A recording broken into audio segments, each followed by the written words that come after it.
Brothers and sisters, today my voice does not speak alone. It carries the echoes of generations past, the agony of ancestors bound in chains, beaten like animals, cast across oceans as cargo, their screams swallowed by the waves but forever etched into the soil of this earth. It carries the dreams of the African child who walks miles to school in tattered shoes, clinging to the belief that his footsteps will one day lead not just to knowledge, but to pride. And it carries the unyielding flame of a continent that will never bow again, no matter who summons us from distant shores. Yes, I have heard the words of Donald Trump, his call to me, to Africa, as if we are children to be summoned before those who still believe the earth is theirs to rule. But I do not listen with ears alone. I listen with the memory of my people's suffering and the certainty of our future. And I tell you now, Africa will not answer that call with submission, but with defiance. Because the days when foreign capitals dictated our fate are gone. The days when our leaders trembled at the voice of men in Washington, Paris, or London are buried in the ashes of the 20th century. We are awake, and we see the game for what it is. Donald Trump's call was no mere message. It was a test to see if Africa still stutters in the shadows or if we now speak with our own voice. He spoke of partnership, but what partnership exists when one feasts at the table while the other arrives empty-handed, his harvest stolen? He spoke of opportunity, but what opportunity hides shackles beneath the cloak of friendship? My people, do you think Africa has forgotten its history? Do you believe we do not remember that every Western promise of cooperation was a demand to surrender our minerals, our land, our water, our future? We have heard these calls before, from colonizers, from corporations, from those who gaze upon Africa and see not people, but profit. So let me say this plainly to Donald Trump and those behind him. Africa is not your backyard. Africa is not your mine. Africa is not your dumping ground. We are the cradle of humanity, the soil where civilization first drank from the rivers of wisdom, the heartbeat that has outlasted empires. You do not call me as a master barks at his servant. You do not call me as a hunter whistles for his dog. If you wish to speak to Africa, first wash your hands, cleanse them of the blood and filth of centuries of exploitation. Come with respect, not demands. For too long, our leaders have been deceived into believing power comes from pleasing foreign masters. For too long, they've smiled while signing away the wealth of their own people. But no more. Today, we choose a different path. The call you made, Mr. Trump, will be answered, not with bowed heads, but with the roar of a people who are free. Some may ask, why such fire? Why not diplomacy? But I say, diplomacy without dignity is slavery dressed in fine words. We've tried politeness. We've tried silence. And what did it bring us? Foreign soldiers on our soil. Foreign corporations in our minds. Foreign debts choking our economies. Presidents in palaces while their people starved. No more.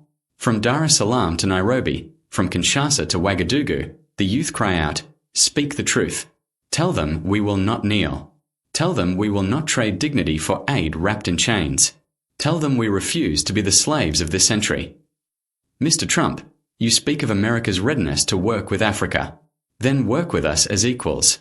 Do not arrive with sanctions in one hand and hollow promises in the other. Do not let your corporations loot our gold, cobalt, and oil only to sell them back to us at tenfold the price. Do not lecture us on governance while your policies fuel the very suffering you claim to oppose. You speak of making America great again, but we too are making Africa great again.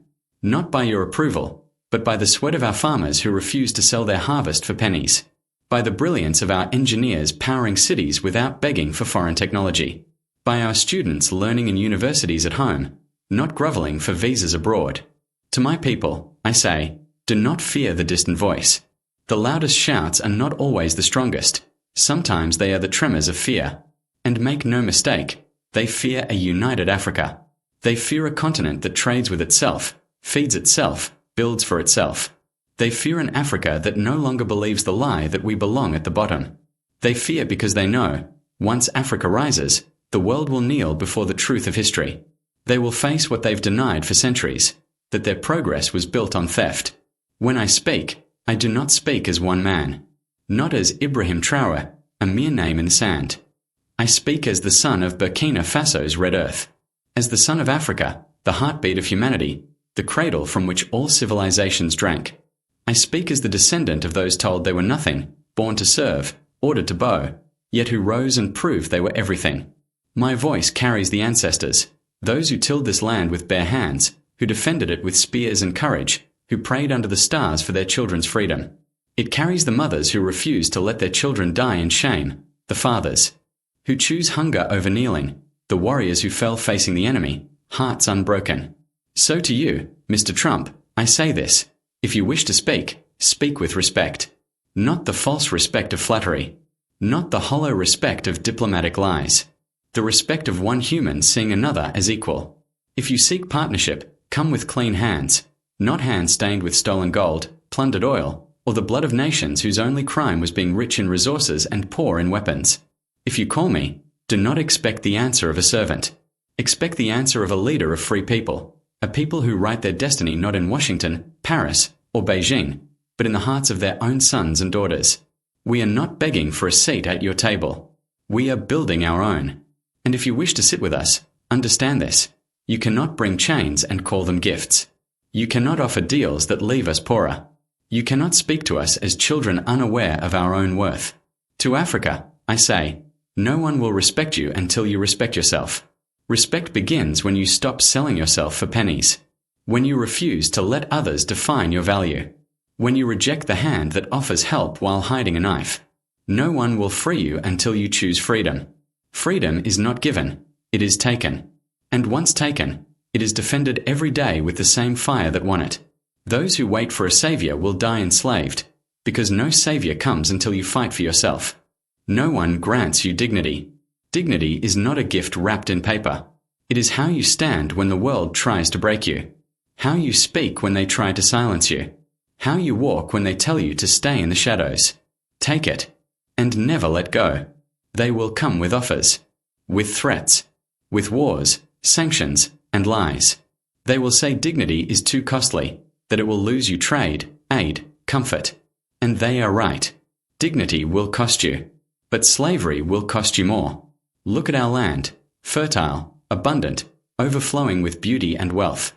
Yet our people hunger, divided, tricked into fighting while thieves steal everything.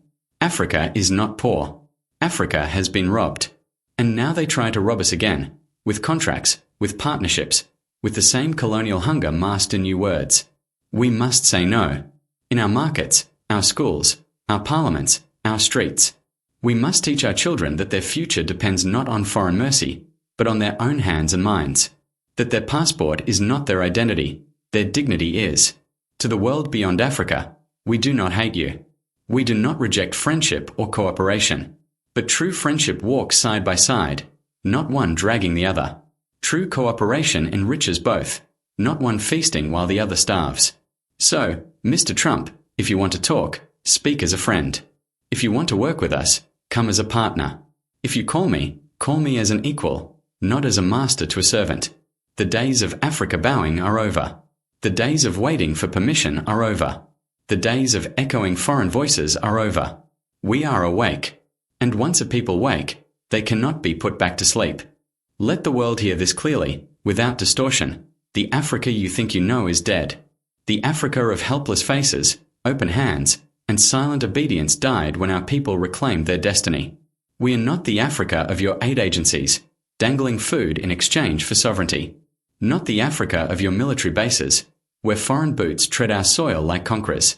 Not the Africa that trades dignity for survival. This is the Africa that stands tall. The Africa that knows aid without dignity is a leash. Charity without respect is an insult. Security outsourced to bombers is occupation. This Africa builds its own future, with its own hands, its own resources, for its own people. We are awake, and we will not be silenced.